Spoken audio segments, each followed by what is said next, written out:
청취자 여러분 안녕하십니까. YTN 라디오 수도권 투데이 장원석입니다. 좋은 소식들만 들려왔으면 하는 연말에 안타까운 뉴스가 있었습니다. 많은 이들의 사랑을 받던 유명인이 스스로 목숨을 끊으면서 사회적으로 충격과 슬픔이 더 크게 느껴집니다. 잠시 뒤 투데이 포커스에서는 자살 예방을 위한 방안을 다뤄보겠습니다. 안전생활실천 시민연합 홍보위원장인 양두석 안산대 겸임교수와 이야기 나눠봅니다.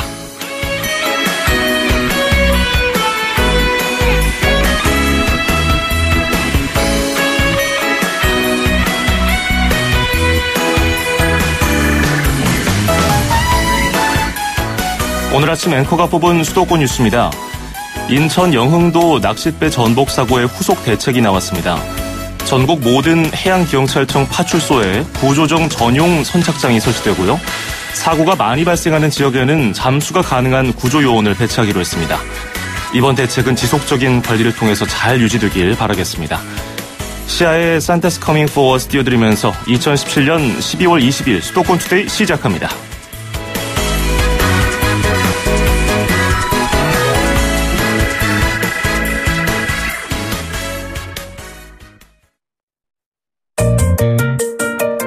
음악과 수도권 뉴스가 한방에 수도권 전문 방송 수도권 투데이.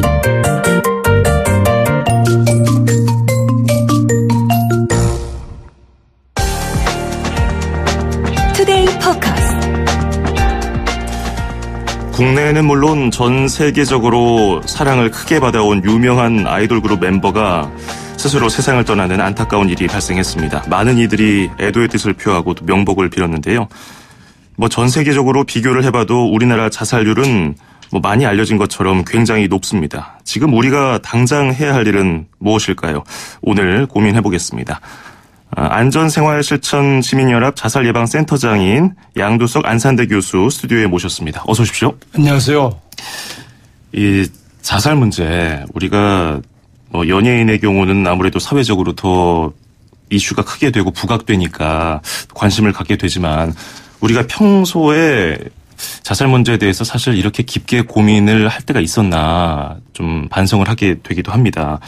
심각하게 들여다봐야 할 것 같은데요. 우리나라에서 자살 발생이 어느 정도로 발생하고 있습니까? 예, 상당히 참 불행한 이야기입니다. 하루에 무려 교통사고로 하루에 12명 사망하는데 자살로 인해서 무려 36명이 사망을 해서 2016년도에 13,092명씩이나 자살로 사망했는데 더 우려스러운 것은 36명이 자살하고 있다면 시도하려는 사람들이 무려 20배인 720명이 하루에 자살을 시도를 하고 있어서 이 수치는 OECD 국가 중에 1위인데 불행히도 이런 1위 수치를 14년간 달리고 있습니다.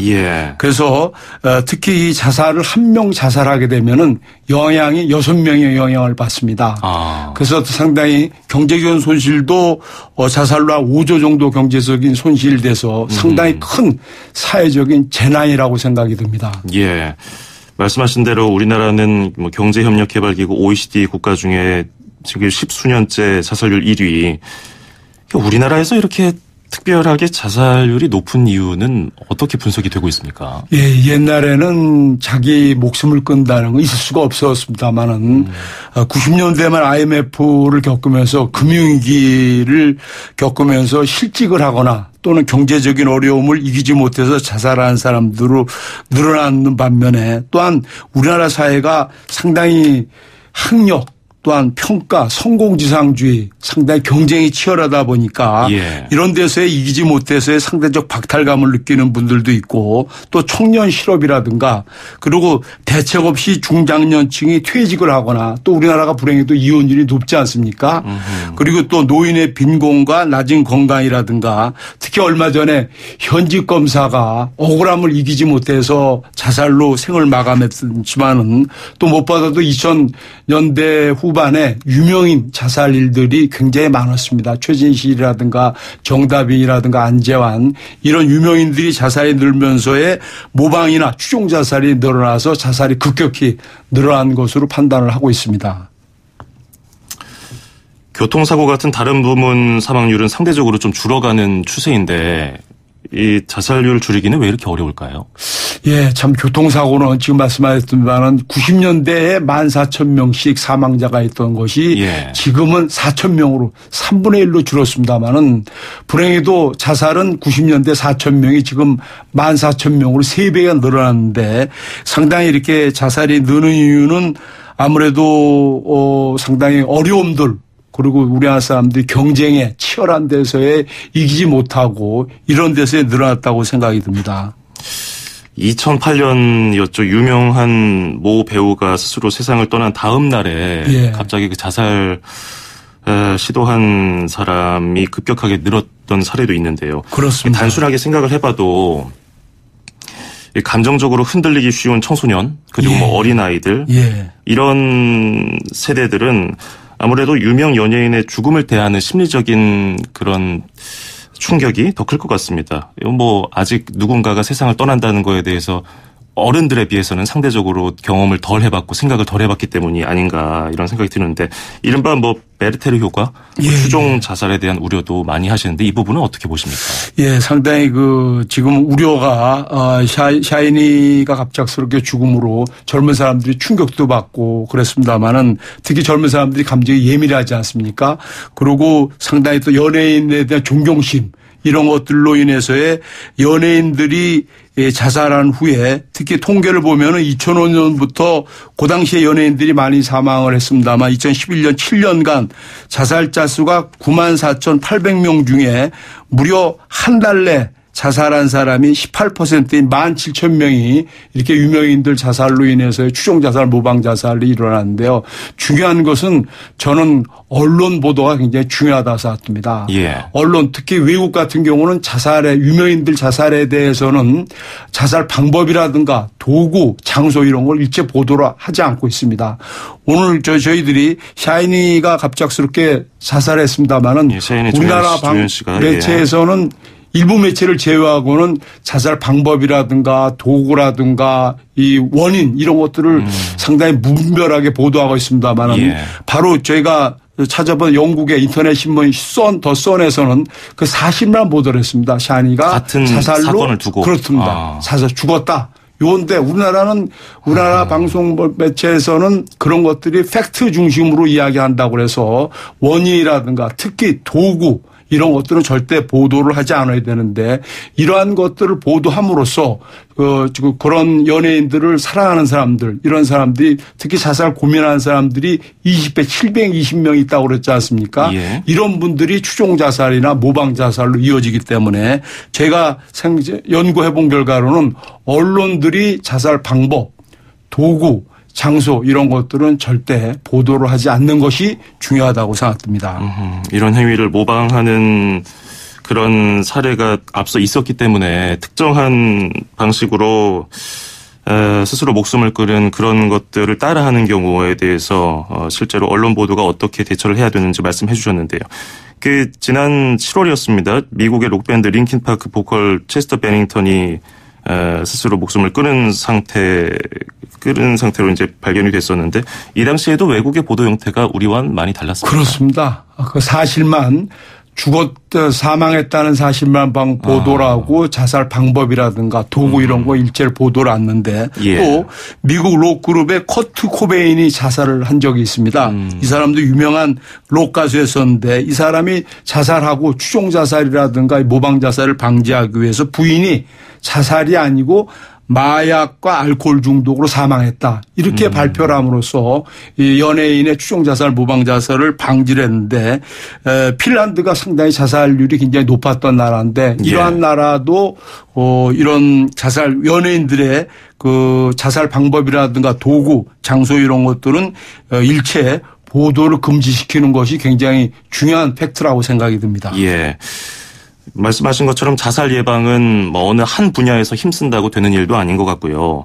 뭐 정부 부처 어느 하나 연관되지 않은 곳이 없습니다. 다 힘을 모아야 될 텐데 민간도 마찬가지고요. 그럼 핀란드의 경우는 언론 보도뿐 아니라 어떤 제도를 도입해서 자살률을 좀 줄였습니까? 예, 핀란드에는 상당히 80년대 세계에서 최고로 높았던 그 국가였었는데 특히 핀란드 대통령의 마우루 코이비스터 이 대통령의 결단이 중요했었습니다. 예. 이 자살로 생명을 살려야 된다. 자살을 줄여야 된다 그래가지고 자살 전문가들 5만 명을 동원해서 특히 자살 유가족에 대한 자살의 원인 이런 것들을 분석을 해서 심리적 그 부검을 전체로 실시해서 무려 자살자 수의 1397명을 전수 심리 부검을 실시했습니다.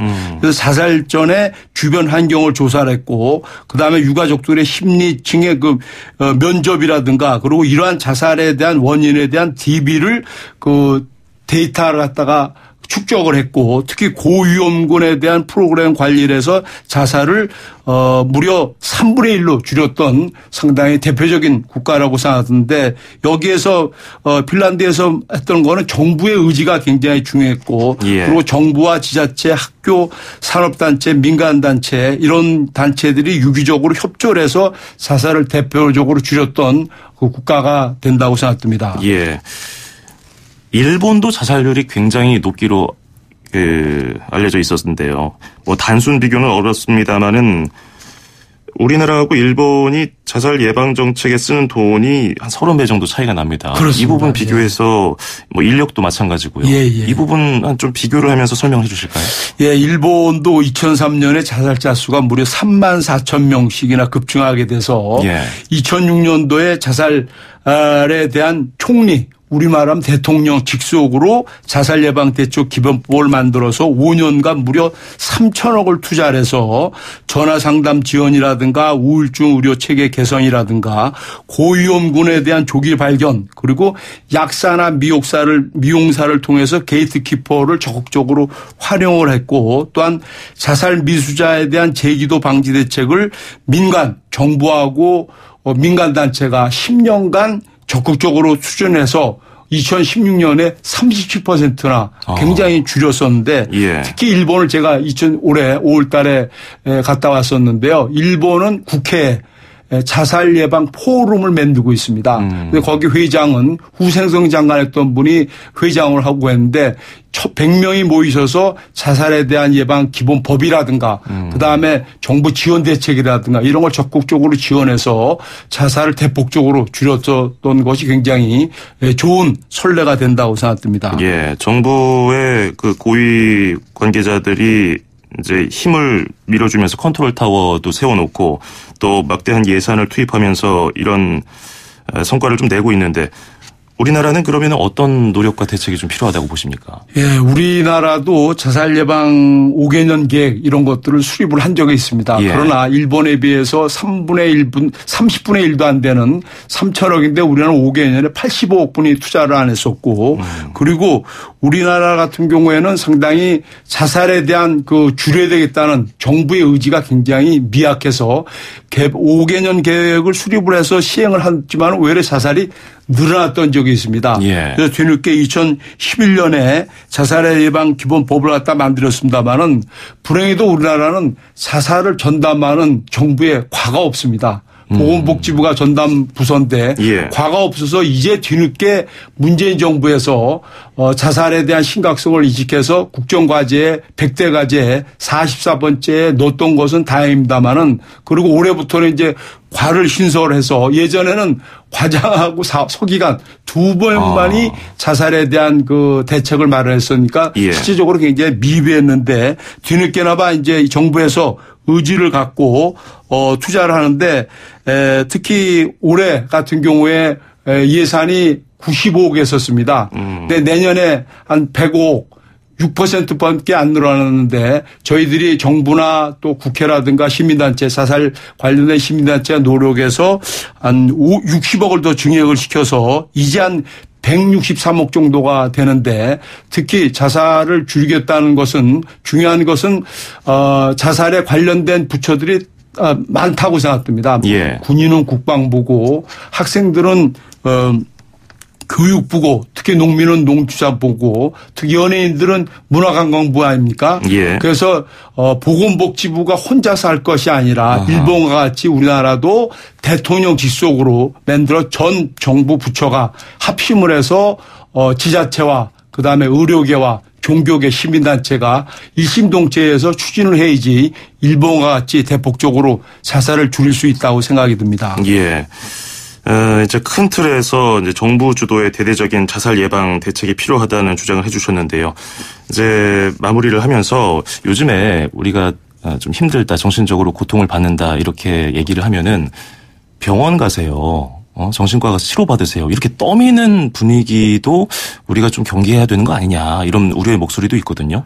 이 부분에 대해서는 짧게 좀 어떻게 생각하시나요? 그렇습니다. 예. 상당히 자살을 고민하는 사람들 들어주고 위로해주고 방법을 찾고 그리고 생명은 하나다. 그리고 이 자살하게 되면은 유가족들이 엄청난 고통을 당합니다. 예. 이러한 사항들을 자세히 알려주고 그리고 특히 상당히 아까운 인재들이 많이 죽었지 않습니까? 이 인재가 죽으면 국가나 사회적 큰 손실이 되기 때문에 자살을 고민하는 사람들은 바로 그 생명의 전화 그다음에 정신보건센터 이런 데에서 문의를 해서 좀 자문을 받고 상담을 받고 치료를 받고 이런 것들이 중요해서 한번 이 기회에 생명의 전화 전화번호를 알려드리겠습니다.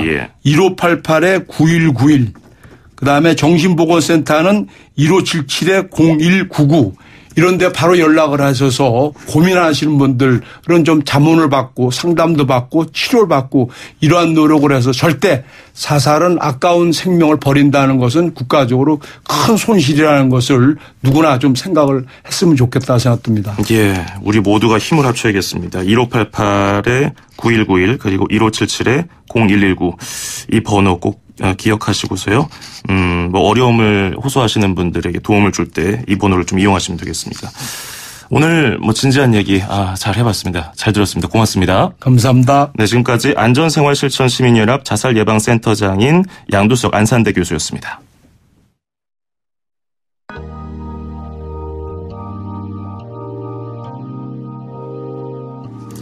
콜드플레이의 Fix You 듣고요. 2부에서 뵙죠.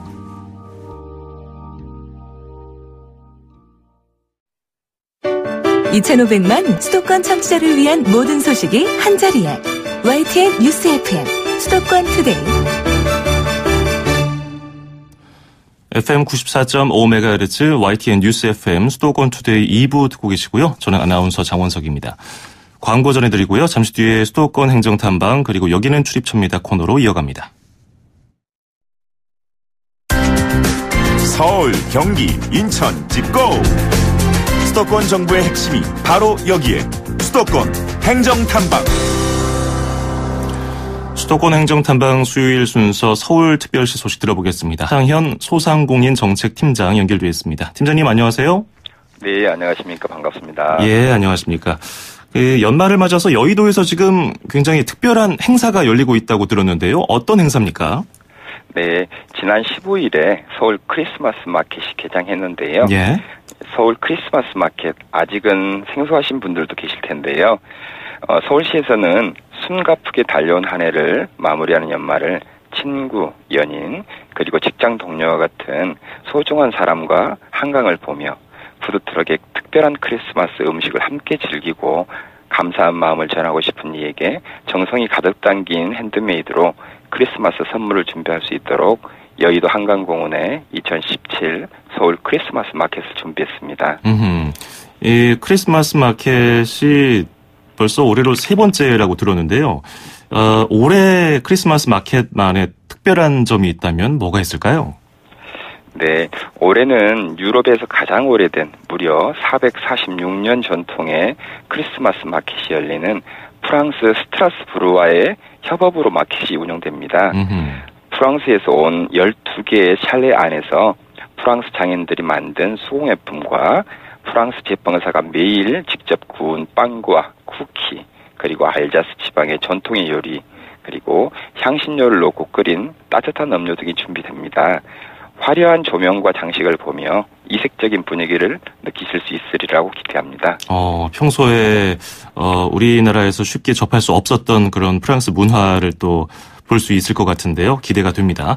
그러면 단순히 겨울밤에 뭐 한 명소 정도가 아니라 그걸 넘어서는 특별한 의미가 있다고 들었거든요. 네, 크리스마스 마켓은 겨울철 팔로가 없는 소상공인들에게는 팔로 개척의 기회가, 그리고 소비자와의 접점을 찾기 어려운 신규 창업자들에게는 소비자의 반응을 살필 수 있는 기회가 되기도 합니다. 취지와 의미가 뜻깊은 만큼 매년 지속적으로 개최하여 오랜 전통을 가진 스트라스부르 크리스마켓처럼 연말연시 서울의 대표 명소로 만들려고 합니다. 스테이크, 팟타이, 타코 등 세계 각국의 다양한 음식을 실은 푸드트럭 30대가 크리스마스의 먹거리를 책임지고요. 핸드메이드 백여팀이 참여해 직접 만든 향초, 크리스마스 장신구 등 다양한 상품을 선보입니다. 그리고 직접 크리스마스 소품을 만들거나 놀이 등에 참여할 수 있는 체험 프로그램도 함께 운영됩니다. 그렇군요. 뭐 먹을거리, 볼거리가 가득한데요. 방문할 때 뭐 주차라든지 참고해야 할 사항이 있을까요? 네, 저희가 한강공원에서 진행을 하다 보니 주차 공원이 많이 협소합니다. 행사장이 5호선 여의나루역 바로 앞에 있으니 가급적 대중교통을 이용해 주시면 더욱 편하게 마켓을 이용하실 수 있습니다. 예, 이게 올해 말 31일까지 열리는 거죠?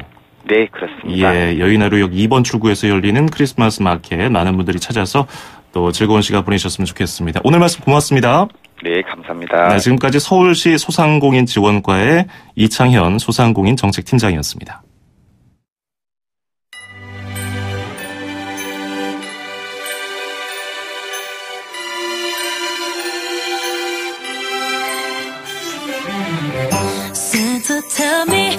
네, 방금 말씀드린 크리스마스 마켓하고 굉장히 어울릴 만한 노래죠. 아리아나 그란데의 산타 텔 미 듣고요. 여기는 출입처 코너로 돌아옵니다.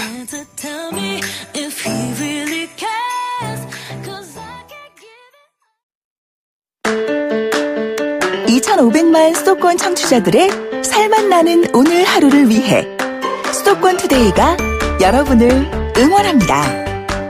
꼭 알아두어야 할 수도권 핫 이슈를 쉽고 자세하게 들여다보는 투데이 포커스. 수도권 청취자 여러분들의 귀와 입이 되어드리는 코너 운수대통 만사형통 통통 메시지. 그리고 서울, 경기, 인천의 가장 중요한 행정 소식을 가장 발빠르게 짚어보는 수도권 행정 탐방까지. 똑 소리나는 수도권 라이프를 원하신다면 지금 듣고 계시는 94.5MHz YTN 뉴스 FM 수도권 투데이. 월요일부터 금요일까지 매일 아침 9시 10분 놓치지 마세요. 참, 수도권 투데이의 문을 두드리고 싶은 청취자 여러분께서는 지금 주저하지 마시고 짧은 문자 50원, 긴 문자 100원에 샵 0945, 우물정 0945로 문자 메시지를 보내주세요. 수도권 투데이는 청취자 여러분과 늘 함께하고 있습니다.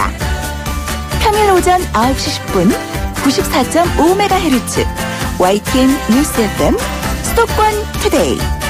청취자 여러분과 늘 함께합니다.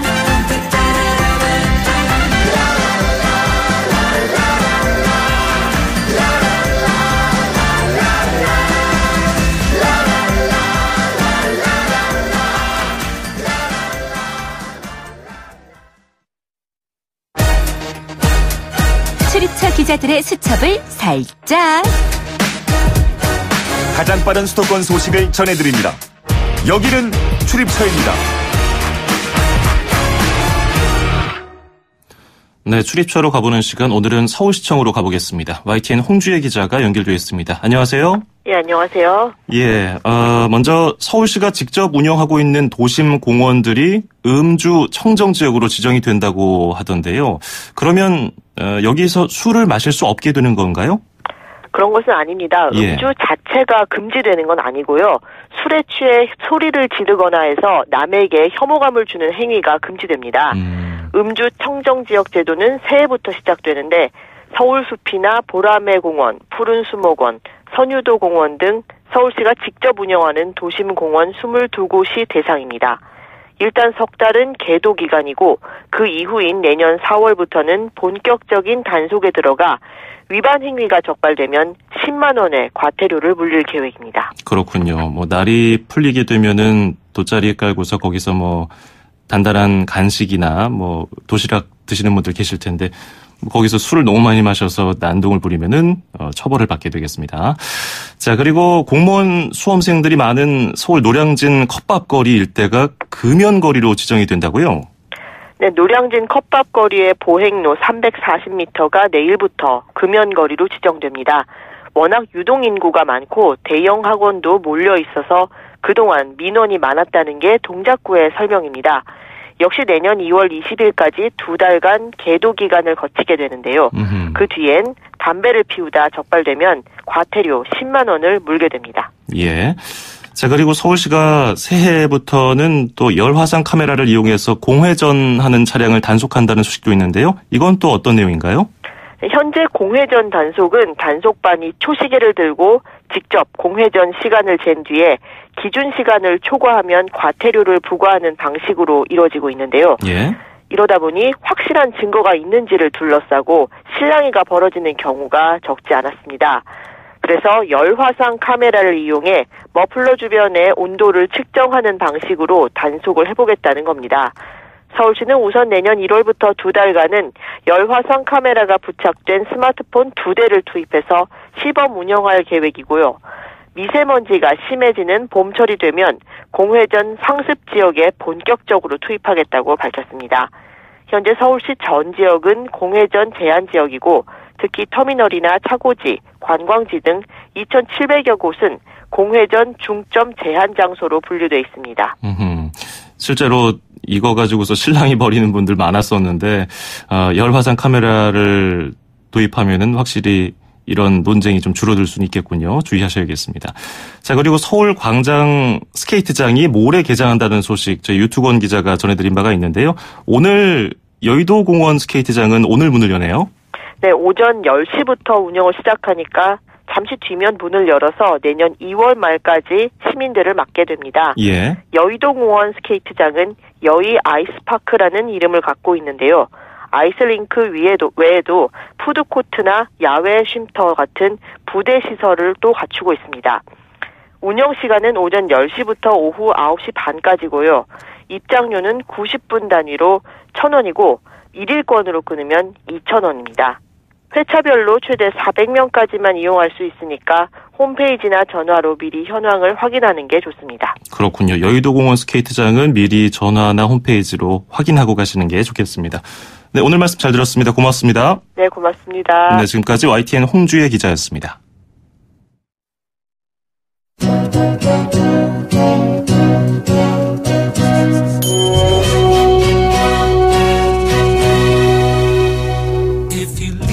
네, 방금 들어온 속보 전해드리겠습니다. 오늘 오전 9시 30분쯤에 지난 지방선거를 앞두고 이른바 공천헌금을 챙기는 등 10억 원을 건네받았다는 의혹을 받고 있는 자유한국당 이우현 의원이 피의자 신분으로 검찰에 출석했습니다.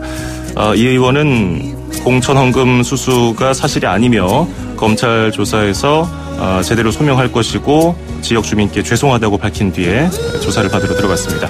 그리고 조금 전에는 박근혜 정부 시절에 우병우 전 청와대 민정수석의 진보 성향 교육감 불법 사찰 의혹과 관련해서 장휘국 광주광역시 교육감이 참고인 신분으로 출석을 했습니다. 장 교육감은 국정원이 뒷조사를 실제 진행하고 보고를 또 했다고 밝혔습니다. 기자들에게 이렇게 밝혔는데요. 좀 더 자세한 내용은 저희가 이어지는 뉴스에서 전해드리겠습니다. 자, 12월 20일 수요일 수도권 투데이 오늘 여기까지고요. 끝으로 시카고의 If You Leave Me Now 띄워드리면서 인사드립니다. 내일 아침 9시 10분에 뵙죠. 장원석이었습니다. 고맙습니다.